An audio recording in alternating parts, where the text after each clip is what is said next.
네, 이틀째 한파가 계속되고 있습니다. 이 같은 맹추위에 자연스럽게 따뜻한 보온용품을 찾게 되는데요. 이 한파를 이겨내는 데 도움을 주는 이 보온용품 어떤 것들이 있는지 이 시간에 신경은 기자와 함께 자세히 전해드리겠습니다. 신 기자 어서 오십시오. 안녕하세요. 네. 한파에 철저한 대비가 필요할 것 같은데요. 먼저 집안에서 어떤 부분들을 살펴봐야 될지 여기부터 정리를 해볼까요?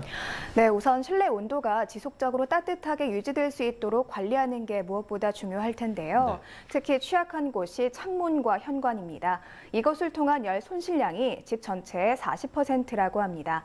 최근에는 가격이 싸면서도 설치도 간편한 창호 단열 용품들이 인기를 끌고 있는데요.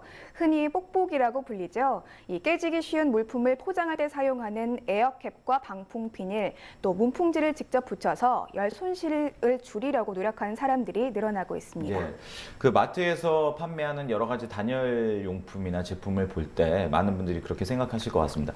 과연 어떤 게 가장 효과적이고 또 실질적으로 어느 정도 효과가 있는 건지 이런 부분은 어떻습니까? 네, 저희 취재팀이 직접 건설기술연구원에 의뢰를 해서 실험을 해봤는데요. 먼저 새는 열을 얼마나 잘 차단하는지 측정하는 단열 실험을 했습니다. 공기층이 한 겹짜리인 뽁뽁이와 두 겹으로 된 특수 뽁뽁이를 창문에 붙였습니다. 방 내부 온도는 20도로 유지시켰고 바깥은 영하 15도로 낮췄습니다. 방 안 유리 표면에 온도 측정 센서를 붙이고 2시간 뒤에 온도를 쟀는데요.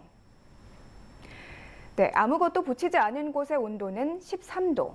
하지만 두 겹으로 된 뽁뽁이를 붙인 곳은 16도로 나타났고요. 한 겹짜리는 15.5도로 나타났습니다. 두 겹 뽁뽁이는 3도, 한 겹은 2.5도 정도 온도를 높여주는 효과가 있는 겁니다. 직접 실험을 진행한 연구원의 말 들어보시죠. 남측창이라든지 이런 일사가 들어오는 그런 창문들은 가능한 일사가 에너지가 많이 들어올 수 있도록 설치를 피하는 방법이 과정에서 방안 대책을 세우는 데 도움이 되지 않을까 생각합니다. 네, 이런 뽁뽁이가 확실히 이 단열에 효과가 있는 것 같은데 한 겹보다는 두 겹이 훨씬 더 낫다고요? 네, 외풍 차단 실험은 이 방풍 비닐과 문풍지를 이용해서 직접 해봤는데요. 우선 이 창문에 초속 5m의 강한 바람을 불어준 뒤에 바람이 새어나오는 압력을 측정했습니다. 아무것도 설치하지 않았을 때는 압력은 7로 나타났고요. 이 방풍 비닐로 막았을 때 새는 압력은 0으로 외풍을 100% 한마디로 완벽하게 막아냈습니다. 반면에 문풍지는 5로 외풍을 20에서 30%만 차단하는 것으로 조사됐습니다. 연구원 인터뷰 직접 들어보시겠습니다. 그 단열 필름이라든가 그다음에 그 에어캡들을 창호에다 많이 부착해서 사용을 하고 계시는데요. 그 전에 창호에서 들어오는 외풍을 완벽하게 차단할 수 있는 이런 그 기미를 완벽하게 잡아줄 수 있는 그런 것들이 먼저 선행이 되어야지 나머지 요소들에서도 효과를 볼 수 있는.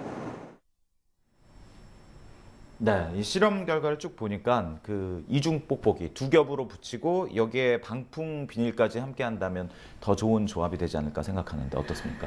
네, 하지만 방풍 비닐은 환기가 되지 않기 때문에 평소에 잘 사용하지 않는 창문에 일시적으로만 사용하는 것이 바람직합니다. 아, 그런 점들이 또 있군요. 네. 그리고 이제 그 야외 활동을 많이 하시는 분들은 몸을 따뜻하게 해주는 발열 의류에 대한 관심도 많을 것 같은데요. 참 종류가 다양하잖아요. 네. 대표적으로 어떤 것들이 있나요? 네, 우선 두 가지를 대표적인 사례로 꼽아봤는데요. 흡습 발열식과 신체열 반사 섬유 제품이 있습니다. 먼저 흡습 발열 제품은 우리 몸의 땀과 같은 수분을 흡수해서 열을 발생시킵니다. 보통 우리라고 부르는 양털로 만든 섬유는 수분을 붙잡아두는 능력이 뛰어나서 비교적 많은 열을 발생시키지만 가격이 비싸다는 단점이 있습니다. 그래서 만든 것이 섬유 자체에서 습기를 흡수해 발열 현상이 일어나는 아크릴 레이트라는 인공 소재를 이용한 발열 레이인데요. 신체열 반사 제품은 인체에서 발생하는 체온에 의한 열을 다시 반사시켜서 열을 보존하는 원리를 직물에 응용한 겁니다. 직물의 미수 기공 알루미늄 두 층이 인체에서 방사된 열을 다시 반사하고 직물 겉면의 미세한 공기층이 연 손실을 막아서 보온 효과를 한층 높이는 원리라고 볼 수 있습니다. 예, 그 발열 섬유에도 일종의 과학 네, 원리가 그렇습니다. 숨겨져 있다는 네. 게 참 흥미로운 것 같습니다. 또 어떤 종류의 발열 섬유가 있을까요? 네, 그 밖에도 인체에서 발생하는 원자 개선을 증폭시켜서 열을 발생시키는 원리를 이용한 발열 기능 섬유가 있습니다. 인체는 10마이크로미터 부근의 원자 개선을 방사하는데요. 이때 같은 파장을 내는 원자 개선과 만나면 공명 현상이 일어납니다. 이 가운데 증폭된 진동 에너지 중 일부는 자기 발열에 의해서 열 에너지로 변환돼 발열 기능을 갖게 되는데요. 일부는 인체 일부를 진동 자극해서 신체 발열을 유도합니다. 또 태양열 에너지를 축적하고 이를 재방사해서 온도를 상승시킬 수 있는 열을 저장하는 섬유도 있습니다. 금속 중에 태양광을 적극적으로 흡수시키는 물질인 탄화지르코늄과 산화지르코늄을 이용해서 태양의 열 에너지를 축적시킨 뒤에 이를 인체로 재방사하는 원리입니다.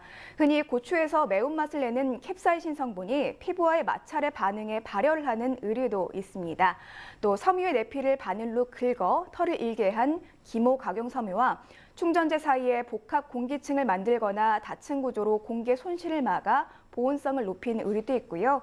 또 온도에 따라서 고체와 액체로 변환되는 물질로 보온성을 상승시키는 그런 제품도 다양하게 준비되어 있습니다. 네, 사실 요즘 계속되는 추위 때문에 몸을 많이 움츠리게 되는데 네. 오늘 소개해 주신 보온용품 적절하게 이용하면 그대도 좀 따뜻하게 보낼 수 있을 것 같습니다. 네. 오늘 도움 말씀 고맙습니다. 네, 감사합니다.